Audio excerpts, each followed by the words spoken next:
Capítulo 18. Ley del desarrollo espiritual. En la familia debe llevarse bien una religión de amor. Solo manteniendo una estrecha y continua relación con Dios puede lograrse la paz interior. La voz de la señora Elena resonó en el recinto por unos segundos. Me di cuenta de que estábamos pisando un terreno vedado, pero los invitados habían venido a eso, a sacudirnos, a hacernos enfrentar los temas que comúnmente procurábamos evitar. Mis padres, lo quisieran o no, necesitaban hablar de Dios. Estábamos todos sentados alrededor de la mesa de centro de la sala. Con gran habilidad, Tadeo y su esposa habían ido encaminando el tema de la plática hasta llegar a donde pretendían. El ambiente era ahora más inhibidor que tenso. Mis padres hubieran deseado no participar en esa conversación, pero con cortesía se veían obligados. A mí tampoco me agradaba el tema. Sin embargo, confiaba ciegamente en que el licenciado Yolsa sabía lo que hacía. ¿Creen en Dios?, preguntó. Silencio. Todos teníamos la vista fija en la mesa. Solo un hombre de muy corta visión puede argumentar que las incomprensiblemente perfectas maravillas del cosmos se hayan creado solas, comentó, interpretando nuestro silencio como una indecisión. La magnificencia de cada órgano del cuerpo humano, la excelencia de la vida en vegetales y microorganismos, la pureza de las leyes físicas, químicas y cósmicas, la exquisitez del funcionamiento de los ecosistemas, la excelsitud de los planetas, las galaxias, el universo. Toda la gigante creación no puede existir por casualidad.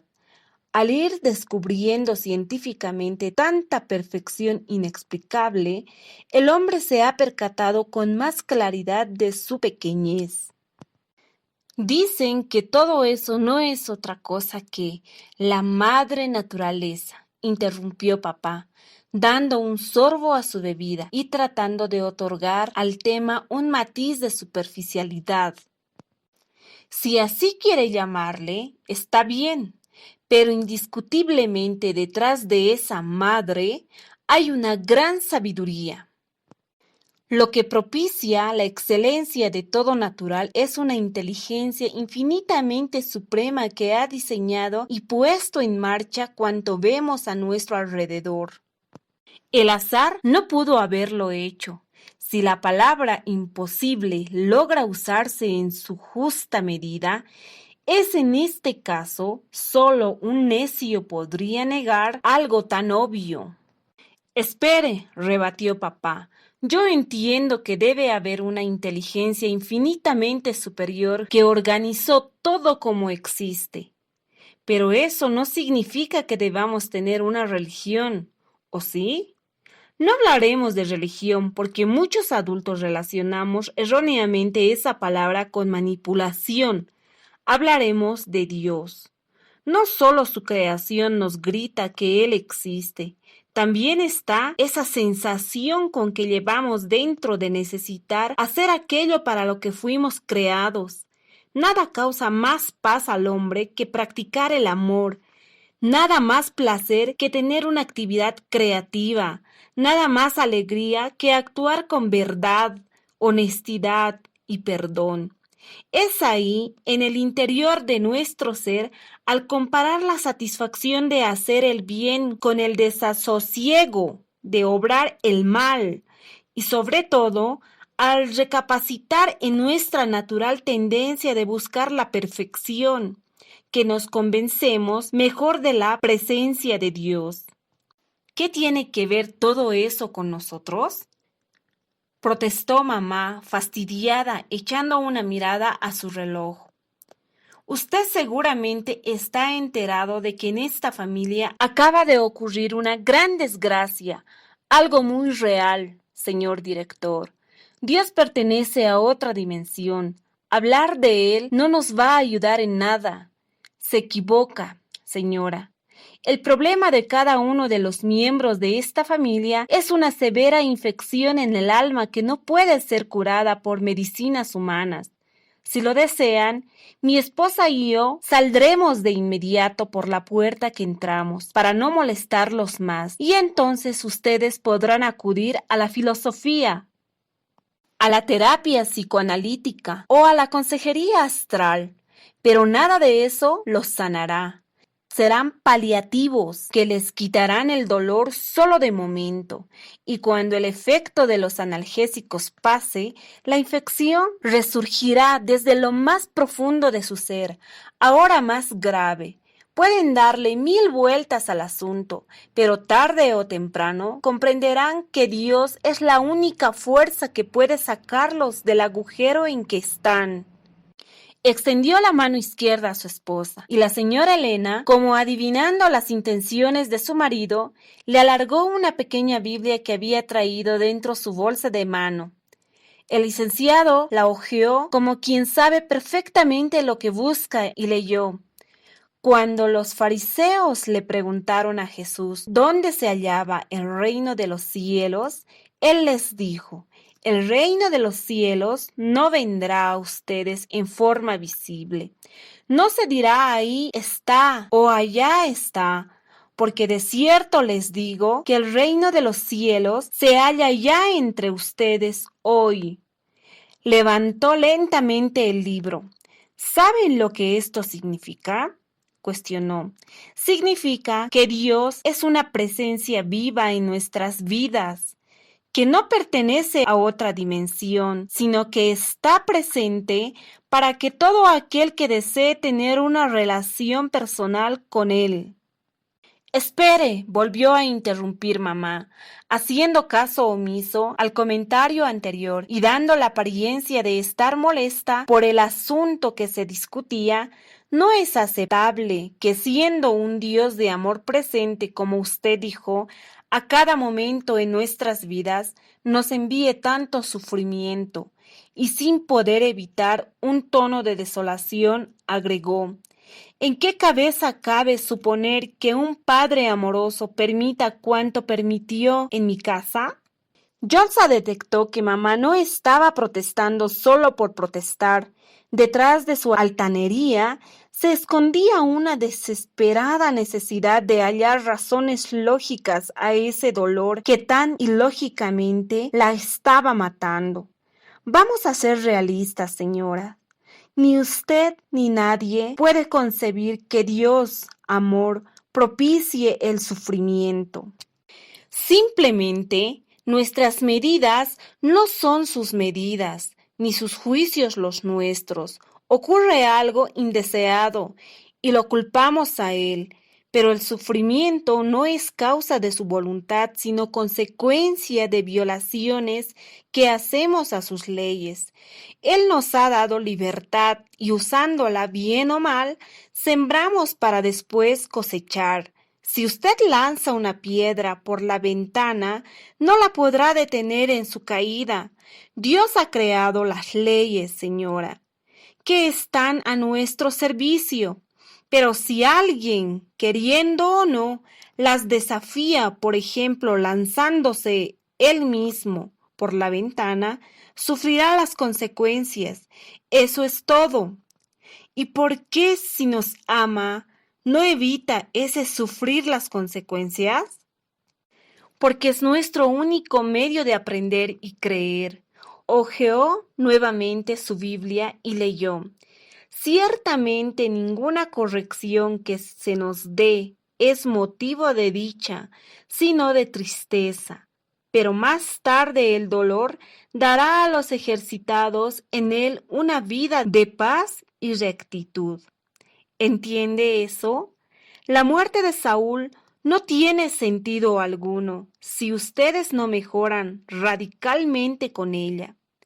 Deben ejercitar su sensibilidad en el dolor para que, gracias a lo que le pasó a él, logren esa vida de paz que no conocen. Asimilen el mensaje que se les ha enviado y sigan adelante con alegría y entusiasmo. Que en un problema no los abata. En el contexto de toda su vida está que hoy califican como una tragedia atroz. No es más que un tropiezo de enseñanza. Levanten la vista del juego de ajedrez que los tiene embotados y relájense. Admiren la perfección de la naturaleza y entreguen su existencia entera a Dios. Entrega es la palabra clave. La vida en comunión con el amor es el único bálsamo infalible que le da sentido a los mayores abatimientos. Sana las heridas, hace desaparecer la preocupación, el miedo, la ira, la culpa, la tristeza y las convierte en paz. La señora Elena había tomado la Biblia y mientras su esposo hablaba, había buscado un pasaje para sustentar lo que se decía. A la primera oportunidad leyó: Mucha es la paz para quien respeta sus leyes. No hay tropiezo para ellos. Y después, no se aflijan con problema alguno. Presenten todo a Dios en oración, pidiendo y dando gracias. Entonces, Él les dará su paz, una paz que es mayor de lo que el hombre común puede entender, una paz que inundará su corazón y sus pensamientos. La voz de Elena Yolsa no solo contrastó por lo dulce y grata, sino porque iba cargada de una convicción mayor. Si eso fuese posible que la de su marido, yo insisto en preguntar, increpó papá retomando el aspecto del tema que más le incomodaba. ¿Se requiere seguir una religión para comunicarse con el Creador? Cualquiera puede entrar en armonía con Dios, pero si se hace en la modalidad de libre pensador, esa armonía será momentánea. La naturaleza del hombre, proclive a experimentar el mal, no puede guiarse sola. Los apetitos insanos requieren de una ley que les ponga freno. Si no se tiene y obedece una guía espiritual, hasta los peores asesinos pueden justificar sus malos actos y racionalizar convenciéndose de que son buenos a la vista de Dios. Los padres deben inculcar la religión en el seno de su hogar. No hay peor dislate que permitir a los hijos que cumplan la mayoría de edad para que elijan. El desarrollo espiritual es un proceso largo de aprendizaje y maduración, y al igual que otras ramas del saber, su estudio no debe postergarse. ¿Por qué hacerlo? Sería tan absurdo como esperar que los chicos sean adultos para que se escojan ellos mismos su escuela primaria. Hubo un silencio repentino, estático, pero cargado de intensas vibraciones. Hoy, al momento de escribir, entiendo todos aquellos razonamientos como algo normal y evidente, pero recuerdo que entonces a mi familia les resultaba tan incómodo escuchar esos conceptos como lo sería para un joven analfabeto que ha aprendido a vivir sin leer, un discurso encaminado a hacerle entender su retraso intelectual. Recuerdo que por un rato nadie habló. Yo estaba perdido en mis pensamientos. Aquellas no eran palabras para oírse y comprenderse con simpleza. Eran oro molido, una bomba, una comida fuerte y nutritiva que caía repentinamente en estómagos paralizados por la falta de alimento. Fue mi padre quien rompió el mutismo. Se aclaró la garganta y levantó levemente la mano para decir: todo está muy bien, pero yo no me siento digno de dirigirme a Dios. El matrimonio Yolsa dudó unos segundos. Fue la señora quien intervino primero. Ese sentimiento debe extirparlo de raíz. Piense que Dios es amor incondicional personificado. Él ha querido que usted camine a solas para que crezca firme y con libertad. Pero eso no significa que usted esté solo, aunque caiga. Las caídas enseñan y fortalecen, y Él no va a reprocharle sus caídas. ¿Ha cometido errores? ¿Ha sido un mal padre, un mal esposo? ¿Ha dicho cosas indebidas? ¿Ha dejado de hacer lo correcto? ¿Y qué hay de malo en todo ello? No hay un ser humano perfecto. Nadie arrojará la primera piedra, doctor Hernández. Nuestras obras, buenas o malas, siempre llevan implícita la recompensa a recibir. A veces de inmediato, a veces muchos años después, y no hay nada vergonzoso en ello, porque estamos aprendiendo y creciendo. Ese es el plan de Dios. Si Él nos amara por nuestro currículum, no habría ni un solo ser humano que mereciera su amor. Entienda esto, nuestras obras serán premiadas o castigadas de todas formas. A Él no le interesan los errores humanos, sino el corazón, la humildad, el arrepentimiento, la fe. Si usted hace algo mal, sufrirá las consecuencias. Y san se acabó. Pero el padecer el castigo de las leyes violadas no exime a nadie del amor de Dios. Él lo conoce a usted muy bien, doctor, y lo ama con todos sus hierros, lo ama con su pasado, cualquiera que éste sea. Él es amor y tiene los brazos abiertos hacia usted.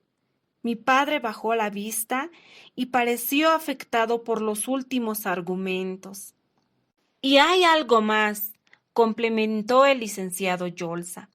Dios quiere que su hogar se restituya, porque Él es quien planeó y organizó la familia. Él la diseñó, no ustedes. Si algo anda mal en su hogar, acérquense al diseñador. Cuando un aparato electrónico complicado se descompone, ustedes acuden con el fabricante para volver a hacerlo funcionar. Hagan lo mismo ahora y no tienen que salir a buscarlo porque Él es quien viene a ustedes. Escuchen con atención y verán que llama a la puerta. Mientras sigan ignorando todas las señales que les está dando, serán como el hijo pródigo, descarriado y caído en desgracia. Solo quien acepta a Dios y cree en Él será considerado su heredero. Abran la puerta ya, y Él cenará con ustedes y ustedes con Él. Hizo una breve pausa para permitir que las palabras se infiltraran hasta lo más hondo de nuestro ser y agregó, si el Señor no edifica su casa, en vano trabajan los constructores. Las posturas de todos nosotros eran harto similares y curiosas, la vista dirigida al suelo, los ojos fijos, los dedos nerviosos y los labios ligeramente fruncidos. ¿Era posible haber vivido tantos años en esa inopia? Yolsa dejó pasar unos segundos, respetando nuestra meditación. Y luego, en tono de íntima complicidad, indicó lo que haríamos. La única forma de enfrentarnos a él es hablándole, entregándole nuestras penas y alegrías, tratarlo como un amigo exclusivo. En los hogares fuertes se acostumbra la oración en conjunto y voz alta. Pocas cosas subliman y unen más profundamente a las familias. ¿Estarían ustedes dispuestos a hacer la prueba con nosotros ahora? Nadie contestó. Bien, dijo, asumiendo como afirmación nuestro silencio. Vamos a tomarnos de las manos, rezando un círculo alrededor de la mesa. Yo oraré y todos reforzarán mentalmente y a su modo mi plegaria. Luego lo hará mi esposa. Posteriormente, Laurita, la señora Hernández, Gerardo y finalmente usted, doctor. En el recinto despertó nuevamente un hálito de incertidumbre. Yo estaba en medio de mis padres, así que, aunque tampoco me entusiasmaba la propuesta, busqué las manos de ambos y se las así fuertemente. Ellos ni cooperaron ni se negaron. El círculo se cerró con las manos formando una unidad y el licenciado Yolsa comenzó a hablar usando una fuerza emotiva que no le conocíamos. Instintivamente bajamos la cabeza casi al unísono, como cuando un soldado raso se dirige a un general. Dios mío, estamos reunidos aquí para buscar tu consuelo. Cada uno de nosotros queremos decirte algo. Decirte, Padre, no me siento capaz de manejar mi vida y mis problemas. Estoy cansado de tanto sufrimiento. Déjame descansar en ti. Necesito ayuda. De todo corazón. Hoy te entrego mi mente, mi alma, mi vida. Soy tuyo, estoy aquí con mi corazón abierto hacia ti para recibirte, para que en todas las áreas de mi vida se manifieste tu voluntad y guíes mis pasos. Señor, quiero entregarte a mi familia para que con tu bálsamo curativo cicatrices nuestras heridas y nos fortalezcas en tu amor. Hazme saber lo que tengo que hacer para cooperar contigo. Soy materia dispuesta, Señor. Utilízame, por favor. La plegaria nos sensibilizó a tal grado que sentí ganas de llorar, a la vez que me inundó una sensación de sosiego y descanso. Entendí que si Dios se manifestaba de alguna forma en los seres humanos, sería de esa. La señora Elena continuó la oración. Dios, Santo Padre bueno, somos un pequeño grupo de hijos tuyos que estamos grandemente necesitados de tu paz, de tu perdón. Gracias porque percibimos tu presencia y tu infinito amor y una calma enorme sobrecoge nuestras almas. Sabemos que nos guardas rencor, pero perdonas nuestros errores e incluso las ofensas que te hacemos. Ya no deseamos dar más tumbos. Hemos reconocido que empeñarnos en vivir lejos de ti, además de desgastante, resulta doloroso e inútil. Toma en tus manos nuestro ser y guíanos por siempre. Padre, somos tuyos. Creí que el proceso se interrumpiría al tocarle el turno a Laurita y después a mi mamá, pero me equivoqué. La oración de mi hermana fue corta, aunque poderosa. Yo te conozco, Dios. Hace mucho tiempo que dejé de hablar contigo, pero creo que todavía me quieres, porque otra vez está reunida toda la familia. No dejes que nos separemos. Ampara a papá y a mamá. Gracias. Mi madre tardó más en retomar la oración. Su voz fue extrañamente débil y entrecortada. Ayúdame a aceptar lo que pasó. Un leve quebrantamiento de su garganta la interrumpió, pero se repuso. No es fácil embarazarse, dar a luz, educar a un hijo, verlo crecer y después verlo morir de esa forma. Si yo tuve culpa en ello, perdóname y vuélveme la paz antes de que también me muera. Ayúdame, por favor. Entonces su llanto se volvió tan abierto y profundo que nadie creyó que pudiera articular una sola palabra más, pero se controló apenas lo necesario y continuó. Saúl se fue yendo de la presión de ser varón. Se dice que los hombres deben ser fuertes, competentes, invulnerables, duros y hasta infieles. Creo que él no estuvo nunca de acuerdo con eso. Era muy sensible, por eso se fue. Recíbelo en tus brazos. Dale tú lo que nosotros no pudimos darle. Te lo entrego a ti, Señor. y su voz se ahogó en el fluir de su llanto.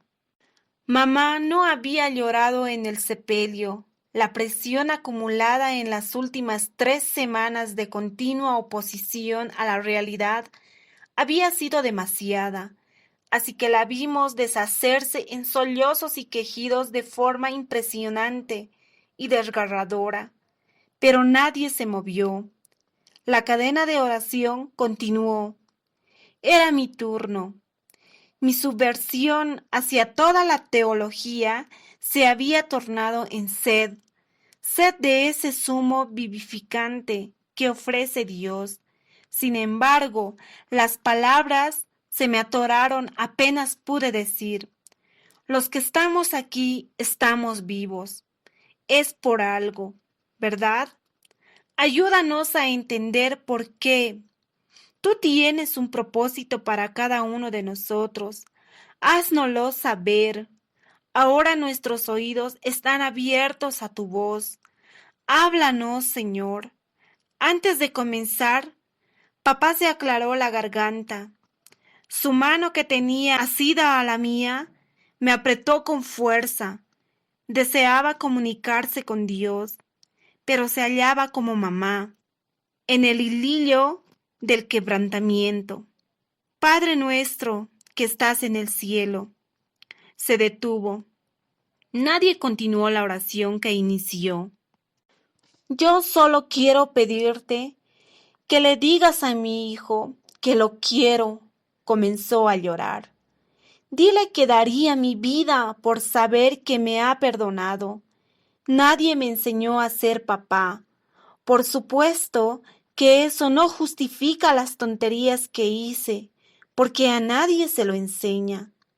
Pero quiero decirte que, si me das la oportunidad de rehacer esta vida, no cometeré los mismos errores con mis otros 2 hijos.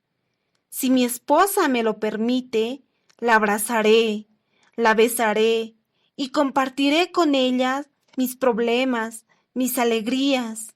Dios mío, yo tampoco tuve un buen padre, y créeme que es una carencia que siempre me ha dañado.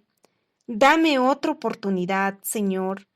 Dame la paz de saber que Saúl ahora puede ver la forma en que lo amo.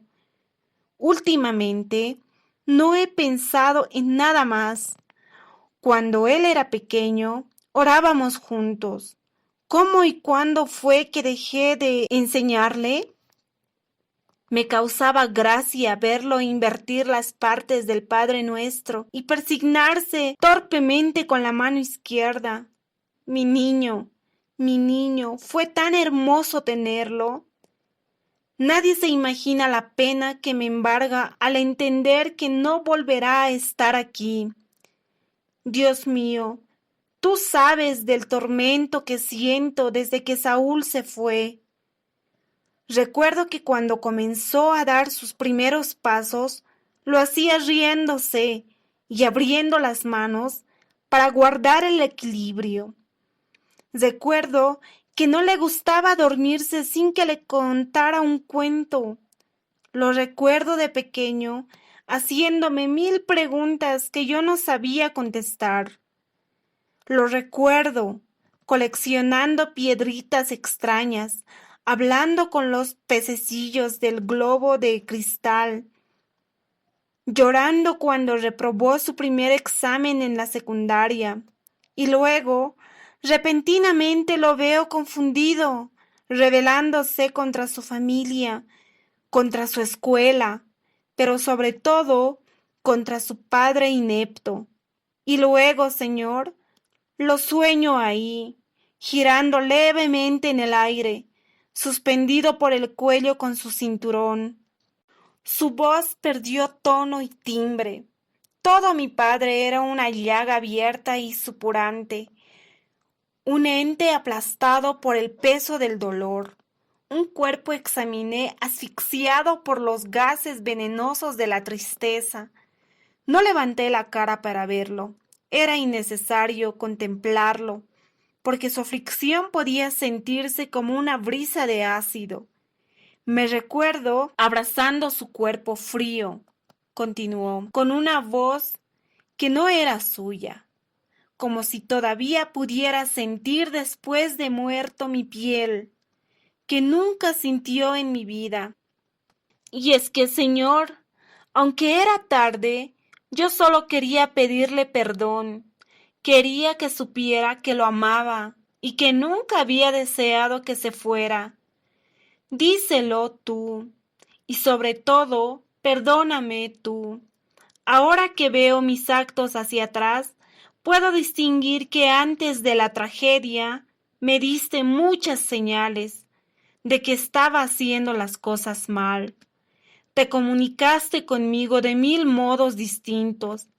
Me lo advertiste, pero no supe oírte.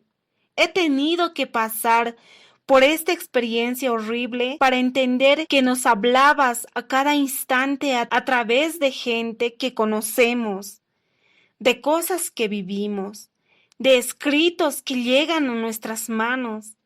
Déjame construir lo destruido y te prometo que no viviré más a la ligera, que buscaré hasta en los más insignificantes sucesos de los mensajes que tú me envíes, pero sobre todo que seré para mis 2 hijos el padre que no han tenido, el padre que yo no tuve, Señor, y para mi esposa el hombre que ella necesita, el esposo que algún día dejó de soñar que tendría. No me había dado cuenta de que el redondel se había desunido, pues todos necesitábamos de las manos para limpiarnos la cara. Mamá se puso de pie y se dirigió a mi padre hecha un mar de lágrimas. Papá se incorporó para recibirla en sus brazos. Vi, aunque muy borrosamente, la fuerza con que se abrazaron. Laura se acercó y los rodeó. Yo hice lo mismo. Permanecimos así mucho tiempo, fundiendo nuestro dolor y cariño, pero también uniendo nuestras energías. Fue un abrazo de 4 personas que se necesitaban y se querían tanto que entre gemidos y sollozos tuvieron en esos momentos la renovadora experiencia de sentir así el auténtico calor del amor de Dios. Esa noche morimos juntos y volvimos a nacer. Nuestra visión de las cosas después de esa germinación espiritual cambió radicalmente. Orar juntos se convirtió en una costumbre y una necesidad. Después, nada volvió a ser igual. Si te gustó el capítulo, comenta, dale like, suscríbete y comparte.